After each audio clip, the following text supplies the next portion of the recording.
if you had COVID and you want to take subsequent vaccination, take it after 90 days. 90 days is what is recommended by the US CDC, because they say that for those 90 days you are covered in any case, you have enough protection, and so wait 90 days. So if you had one vaccine dose, then you develop COVID, then 90 days from the day you recover is when you will get your second dose. And similarly, if you've had COVID and never had vaccination, you should wait 90 days and then get your first dose of vaccination. This is as per US CDC guidelines.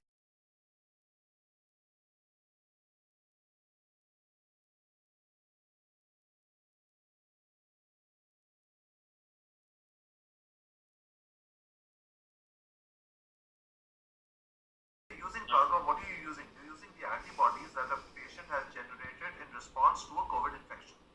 You're using those antibodies to temporarily boost up the recipient's immune system, right? So you cannot give plasma without having had COVID. If you've been fully vaccinated and you have antibodies, there is no data to say that you can donate that plasma. It has to be 4 weeks, minimum of 4 weeks after you've recovered from the COVID infection. That is when you can get your plasma assessed for antibodies and donate plasma.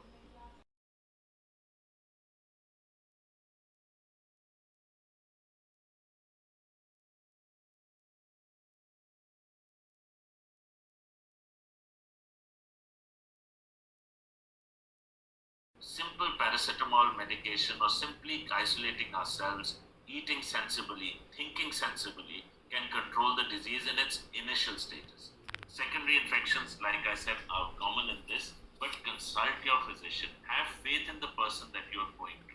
Most of us, I have noticed, end up taking 5 different opinions, getting confused, and the master of all ends up to be the WhatsApp University or Google. Do not let them be your guides. Be sensible. Think of somebody whom you've trusted over the years, will not want to harm you, and follow the policies or the protocols that he suggests. Every treatment option varies from patient to patient. So what your friend may have benefited with 5 days ago with somebody else suggesting some mode of modality of treatment may not necessarily apply to you. The role of steroids has a definite protocol. There are definite markers which need to be done. There is a definite set system that we are all following, and we must adhere to that. If the disease hits us, day 3, day 4 is when we opt for certain basic blood markers, which include inflammatory markers, as Neeraj has already mentioned. Day 6, day 7, if the fever is persisting, if you have a nasty cough and you're not settling down, a scan, which is a simple non-contrast CT scan, it takes 5 minutes to do, gives a lot of information. Again, indication for a scan earlier comes up when you have all the symptoms and your RT-PCR is negative and your physician is in confusion whether you actually have COVID or not. The recent ICMR guidelines, which have been released today itself, are now advocating a rapid antigen as a first priority rather than the RT-PCR. One reason for that is also that they want to take off the load from the labs. As Harsh mentioned, that there is such a huge volume of RT-PCR that is being done every day today. It is physically, humanly not possible to have accuracy of results 100% with such cases. So what the ICMR is now suggesting is that when there is a patient where you suspect with symptoms, he's a COVID suspect, you do a rapid antigen. If the rapid antigen is positive, which will be if the symptoms are due to COVID, then you can end up starting treatment without waiting for an RT-PCR. However, if the rapid antigen is negative, then you can opt for a second option as an RT-PCR to be confirmed about the disease.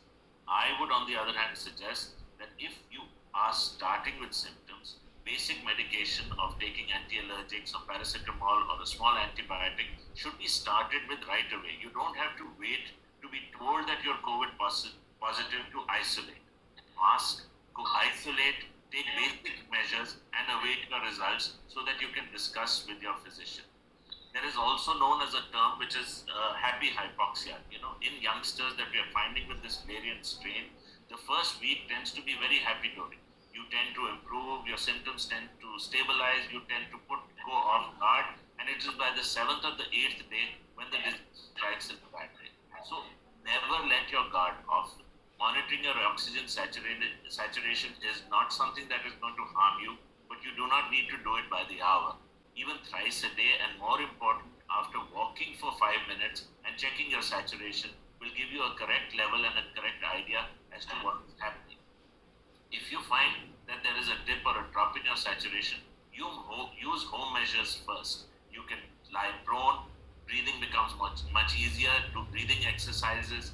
There is again a controversy among pulmonologists of using the nebulizer or using the inhaler, but a steroid bronchodilator as an inhaler or as a nebulizer I found most useful in my patients with mild or moderate disease. It does not allow them to reach a level where severity worsens.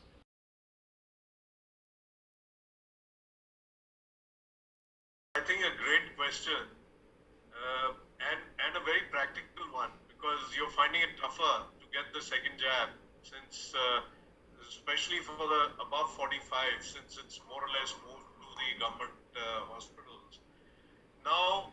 And the answer to this is we don't know, especially in the context of Covaxin, because Covaxin is supposed to be taken at 28 days, and we don't have data which the company which manufacturers has put out, that what will happen if the gap is increased. Of course, if we were to look at what happened with the Covishield, the other vaccine, we all as healthcare workers got our second shot at 4 weeks. Today the government is saying 6 to 8 weeks, and actually the UK government is saying that the best results will come with 3 months. So those whose jab is getting delayed of Covaxin, they should hope that it'll be better when it gets delayed. But the thing should be that let's try getting it on time if we can, and if we cannot, then we don't know whether it'll be better, it'll be worse, whether we'll need another injection at the end of it. I don't think we'll need a third injection in the short time, but we don't have any data